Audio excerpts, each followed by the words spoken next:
और ईरान से बड़ी खबर है। ईरान में इजराइल की बमबारी, ईरानी इंटेलिजेंस हेडक्वार्टर पर हमला कर दिया अब इजराइल ने। मतलब कोई जगह छोड़ नहीं रहा इजराइल। तेहरान में इजराइल की बमबारी, जो इंटेलिजेंस का हेडक्वार्टर है ईरान का, वहां भी हमला किया है इजराइल ने। तेहरान में इजराइल का एक और हमला, ईरानी नेवी के हेडक्वार्टर पर बमबारी की है। ईरानी नेवी का हेडक्वार्टर भी इजराइल ने तबाह कर दिया।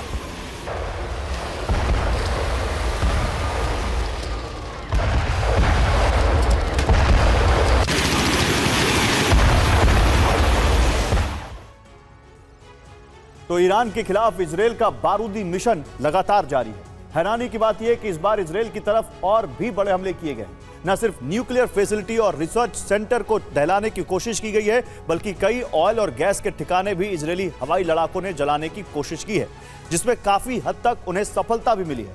और खास बात यह है कि हमले नेतन्याहू ने बताकर किए, तो फिर ईरान इन्हें रोक क्यों नहीं पाया?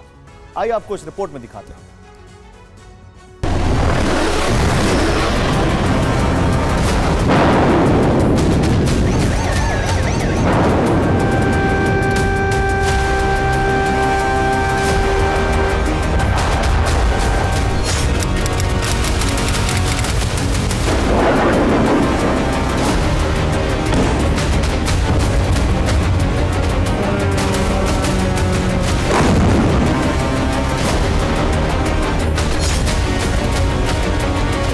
क्या न्यूक्लियर डील ठुकराकर ईरान ने गलती कर दी? क्या रूस चीन के साथ आना ईरान पर भारी पड़ गया? क्या प्रॉक्सी के जरिए लड़ना ईरान पर संकट बन गया? ईरान के खिलाफ ऑपरेशन राइजिंग लॉयन की शुरुआत होते ही मिडिल ईस्ट में महाविनाश की चिंगारी फूट गई। इस चिंगारी को बुझाने का वक्त भी इजराइल ने दिया,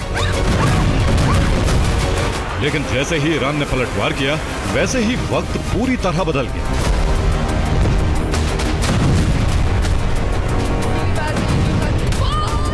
नहीं रुकेंगे नेतन्याहू, ईरान की तबाही तय।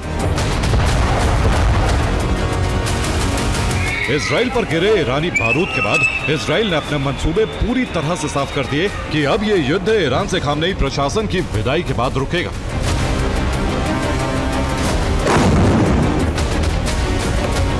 लेकिन इससे पहले न्यूक्लियर साइट्स नष्ट की जाएंगी और ईरान को बैलिस्टिक मिसाइल की ताकत से महरूम कर दिया जाएगा।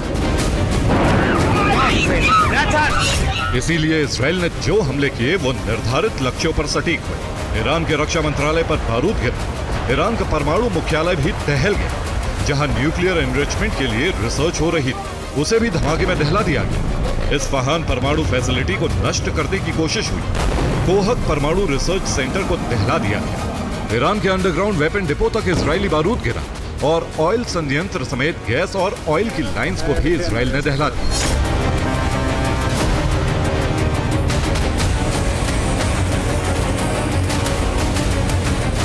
आपको जानकर हैरानी होगी कि ये हमले ऐसे ही नहीं हुए हैं, बल्कि ईरान की जवाबी कार्रवाई के बाद तैश में आए नेतन्याहू ने इस तबाही की भविष्यवाणी अपने ऐलान में ही कर दी थी, जिसके कुछ ही देर में ईरान बारूद के सैलाब में जल उठा। पहले ऐलान, फिर जला ईरान। नेतन्याहू के बयान के बाद शुरू हुए इन हमलों का एक ही मकसद है, ईरान को पूरी तरह से नष्ट करना। हालांकि इन हमलों की शुरुआत इराक ऑपरेशन बेबीलोन और सीरिया के ऑपरेशन आर्चर के रूप में हुई थी, लेकिन जैसे ही ईरान ने बैलिस्टिक मिसाइल और ड्रोन का इस्तेमाल इजराइल के रिहायशी क्षेत्रों पर हमले के लिए किया, वैसे ही हमलों का मकसद बदल गया। और फिर इजरायली हवाई लड़ाकों ने तेहरान के नोबोनियाबाद क्षेत्र को निशाना बनाकर ईरान को संद कर दिया। यही नहीं, मोसाद की तेहरान में एक्टिव टुकड़ी ने IRGC के ठिकानों पर स्पाइक मिसाइलों से हमला कर दिया। IDF की वायुसेना ने परमाणु हथियार कार्यक्रम से संबंधित टारगेट को तेहरान में ध्वस्त कर दिया। यही नहीं, पश्चिमी तेहरान में एक बड़ा विस्फोट भी किया, जो कोहक परमाणु रिसर्च सेंटर के क्षेत्र में तबाही का कारण बन गया।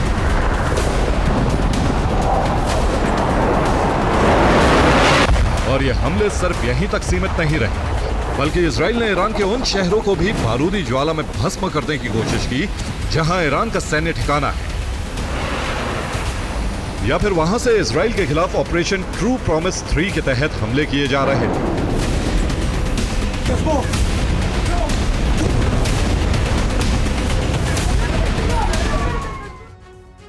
और ऑपरेशन राइजिंग लाइन के तहत इजराइल ने फाइटर जेट से जिन क्षेत्रों को दहलाया उसमें तबरीज का सैन्य हेडक्वार्टर भी शामिल है। इसके अलावा ड्रोन बनाने वाली शिराज शहर की इलेक्ट्रॉनिक इक्विपमेंट फैक्ट्री भी तबाह कर दी। बंदर अब्बास के पोर्ट पर भी हमले किए। बुशहर के गैस डिपो को दहलाया। पर्स के गैस डिपो को भी तबाह किया। माराथन में ऑयल रिफाइनरी पर हमला कर फ्यूल लाइन को नष्ट किया। शाहरन का ऑयल डिपो तबाह कर दिया। शहरे की ऑयल रिफाइनरी को नष्ट किया। इनके अलावा Piranshahr, Tabriz, Maragheh, Mahabad, Isfahan nuclear centre, Kordan, Karaj, Borujerd और कोर्रामाबाद को भी दहला दिया।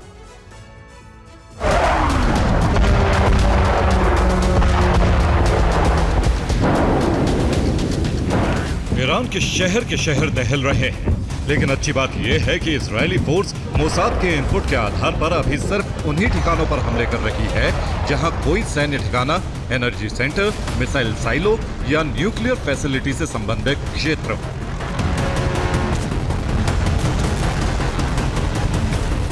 लेकिन ईरान के हमले बता रहे हैं कि इजराइल अब हमलों का दायरा बढ़ाने पर मजबूर हो जाएगा।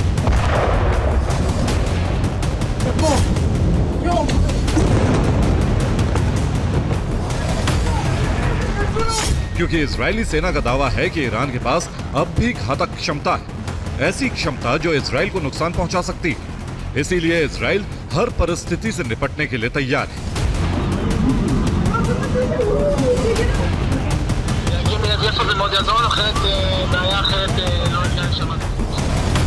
अब यह दावा आईडीएफ ने क्यों किया है, इसे भी समझ लीजिए।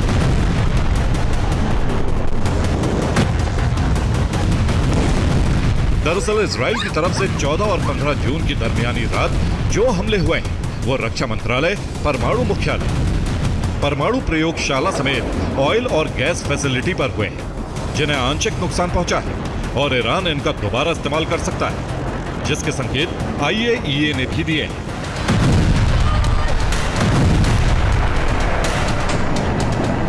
जिसका दावा है कि इस्फहान परमाणु स्थल की 4 इमारतें ध्वस्त हुई।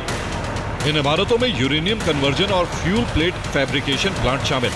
बावजूद इस भीषण हमले के न्यूक्लियर रेडिएशन की आशंका नहीं। यानी हमले गंभीर जरूर हैं, लेकिन ईरान पर इसका असर ज्यादा नहीं होगा, जो बताता है कि ना तो ईरान के हमले रुकेंगे, ना ही इजरायली सेना ईरान के खिलाफ एक्शन लेने से कदम पीछे खींचेगी। लेकिन सवाल इजराइल के घातक हमलों पर भी है, क्योंकि इन्हें ईरान के डिफेंस सिस्टम नाकाम नहीं कर पाए। आखिर ऐसा हुआ कैसे? तो दरअसल ईरान के डिफेंस सिस्टम कमजोर नहीं है, बल्कि उन डिफेंस सिस्टम को चकमा देने वाले हथियार इजराइल के पास हैं, जिनमें पहला है F-15, दूसरा है F-16 जिसने ईरान को पहले दिन दहलाया, तीसरा है F-35 लाइटनिंग फाइटर जेट जिसने रात को ईरान में भूचाल खड़ा कर दिया। इनके अलावा इजराइल ने बैलिस्टिक मिसाइल का भी इस्तेमाल किया और फाइटर प्लेन से GBU-39B जैसे गाइडेड बॉम्ब भी लॉन्च किए। जबकि सबसे ज्यादा प्रभावी साबित हुआ इजराइल का अटैकिंग ड्रोन, जिसने ईरान में बारूदी तबाही मचा दी।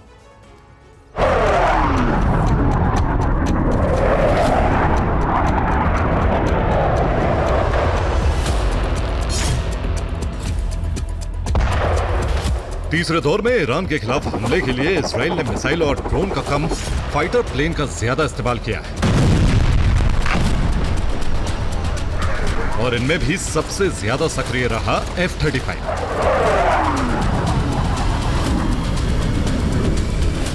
ऐसा इसलिए क्योंकि F-15 और F-16 के ऑपरेशन में कुछ कमी महसूस की गई। शुरुआती दौर में F-16 से हमले तो किए गए, लेकिन लौटते समय रिफ्यूलिंग करनी पड़ी थी। ये रिफ्यूलिंग सीरिया के एयर स्पेस में की गई और ये रिफ्यूलिंग इजराइल के लिए घातक साबित हो सकती थी।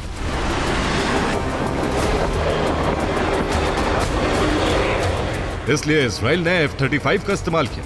लेकिन चौंकाने वाली बात यह है कि इस ऑपरेशन में शामिल F-35 जेट्स सामान्य नहीं थे। बल्कि इन्हें इस ऑपरेशन के लिए अमेरिका ने अपग्रेड किया है। दावा है कि इजराइल से उड़ान भरने वाले F-35 का फ्यूल टैंक बड़ा किया गया था। यही नहीं, एक्स्ट्रा फ्यूल टैंक भी इसमें फिट कर दिए गए थे, जिससे इन्हें ऑपरेशन के दौरान रिफ्यूलिंग की जरूरत नहीं पड़ी। ऑपरेशन के लिए F-35 ने नेवातेम एयरबेस से उड़ान भरी और ईरान के अंदर तक हमला करके 2300 किलोमीटर का सफर इन्होंने वन गो में पूरा किया। और इस क्षमता से ईरान भी दंग रह गया, जिससे और घातक हमलों का अंदेशा भी बढ़ गया। यही वजह है कि ईरान अब युद्ध की जगह बातचीत की मेज पर आने के लिए उतावला हो रहा है। अगर ऐसा ना होता तो ट्रंप की डील को पहली ही वार्ता में ईरान स्वीकार कर सकता था, क्योंकि इस डील में सीमित यूरेनियम संवर्धन का प्रस्ताव ट्रंप दे चुके थे। पर अब बाजी इजराइल के हाथ में है, इसीलिए बारूदी मिशन जारी रहेगा। Bureau report, TV9 Bharat.